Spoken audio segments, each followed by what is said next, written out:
Welcome to the Learning Pines YouTube. We hope this video helps. Seeing exit code 1 when you try to launch Minecraft through TLauncher can be pretty frustrating, right? This message basically means something went wrong and the game couldn't start properly. But the good news is it's a very common error, and most of the time it's quite easy to fix. We'll walk you through the simplest solutions first, helping you get back to playing in no time.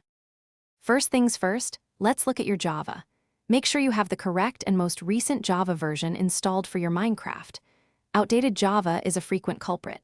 Next, your firewall or antivirus might be getting in the way. Sometimes, these security programs mistakenly flag TLauncher as a threat.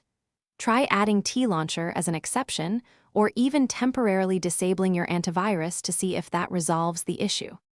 If Java and firewall adjustments didn't work, corrupted game files are a likely cause. You can often fix this by deleting your Minecraft folder found in your app data roaming folder. TLauncher will then re-download fresh files upon launch. For more stubborn problems, a complete reinstallation of TLauncher itself might be necessary. Just remember to back up any cherished worlds before you begin this process. Still facing the error? Let's dig a little deeper. Ensuring your graphics drivers are up to date is crucial, as outdated drivers can cause all sorts of game crashes. Also, think about any new software you've installed, as sometimes other programs can conflict with TLauncher's operation.